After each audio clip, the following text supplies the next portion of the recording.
Salam alaikum, la suite de l'aventure. Alors, j'ai pas de réponse sur le dossier, mais j'ai eu beaucoup de messages de gens qui me disaient, ouais, moi aussi j'ai vécu la même chose, ou d'autres qui disaient, non, moi, ça s'est super bien passé. Et je tiens à préciser que l'expérience avec le consulat, c'est un moment personnel. C'est chacun sa chance, chacun son aventure. Et du coup, voilà, c'est pas un truc général. Donc, j'ai eu des messages de gens qui sont même pas algériens, qui ont eu les mêmes aventures aussi dans leur propre consulat. L'administration française, c'est aussi parfois comme ça, c'est galère. Donc partout, c'est un truc universel.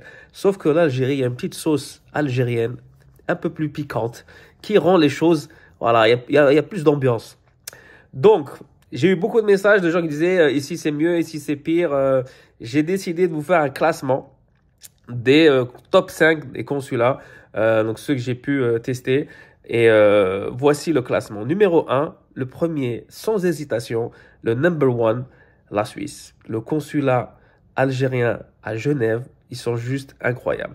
Je ne sais pas si c'est la Suisse, l'ambiance, mais déjà, il est bien placé. Il est à côté d'un lac, tu as une belle vue, tu arrives, c'est une belle villa, c'est grand, il y a de l'espace. Les services, ils sont répartis sur des petites maisonnettes comme ça. Les gens sont super cool. Tu arrives, il y a une ambiance suisse, les gens chuchotent. Sur la charassec, qu'est-ce que tu veux? Tu sais, ils te rajoutent des trucs. Quelqu'un demande un visa, normalement c'est 1 an, que 2 ans, vas-y, profite. Déjà, il n'y a pas la queue, tu arrives, tu t'assois. Je sais pas, il y a vraiment. C'est parce qu'il n'y a pas beaucoup de monde. Donc, du coup, le service, il est beaucoup plus rapide. Des fois, il y a des gens, ils viennent chez moi, j'ai besoin d'une procuration. Mec, une procuration, pourquoi? Parce que je suis en train de construire, fait le bled et tout. Que la procuration. Tu pouvais juste nous appeler, par courrier. T'as besoin d'argent. Ils sont vraiment au service de la population. Donc, c'est number one. Le numéro 2, consulat algérien à New York. Déjà, il est super bien placé à New York. Donc, tu es au centre de Manhattan. Service très rapide. Tu arrives en 1 heure, tu as tout réglé. À l'américaine. Tu veux parler avec le consul, il est là, Charsek. Je me rappelle à l'époque, je lui dis, j'ai pas mon dossier, il doit être transféré, mais ça approche dossier. Je te refais une carte, la carte, tous les documents, viens. Et en plus, là-bas, il y a des gens qui sont pas à New York, donc tout se fait par courrier. UPS, c'est carré.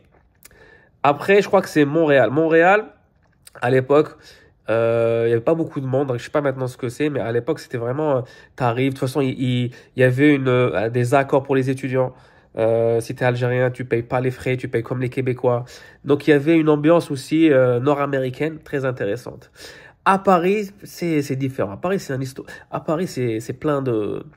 Déjà, Paris, je pense qu'on peut classer, mais les pires. Pour moi, le pire à Paris, c'est la banlieue. C'est quand tu fais c'est le 80 bon, le 94 Créteil, je crois que c'est le pire parce que 94 déjà, il gère trop de gens.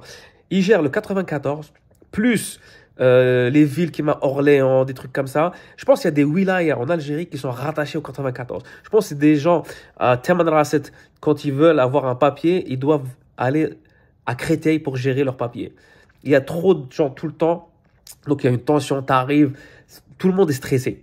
C'est très, très compliqué. Ou aussi les villes où il n'y a pas de consulat. Par exemple, quand j'étais à Rennes, le consulat, c'était à Nantes. Donc là, déjà, ces gens-là, on sait que tu pars plus tôt que les autres parce que tu es en concurrence avec des gens qui habitent à Nantes. Donc eux, ils sont déjà sur place. Donc déjà, tu pars avec du retard. Quand tu arrives là-bas, il faut que tu sois carré. Parce que quand tu es devant l'agent, il te dit non, mais il faut un justificatif du domicile. Tu dois revenir à Rennes. Oh là là, j'ai pas ramené le justificatif du domicile. Tu sais quoi? Ça y est, halt. J'habite à Nantes دروك. وين كسكن؟ راني نسكن هنا في الكونسول. انت تعطيني اتيستاسيون ديبرجمون باسكو صاي لا فامي تاعي سمحت فيهم. tout le monde سمحت فيه. جوست عطيني لي بابي. راني نسكن هنا. دونك فوالا. خلاصة القول انا غير قصارين. دونك لي ناسيوناليست دوك اللي يزعفوا كاع calmez-vous. انا غير قصروا. Ok? Donc, bon courage à ceux qui ont affaire à des dossiers. Moi, j'attends toujours. Dans 2 mois, je vous donne la suite pour le dossier.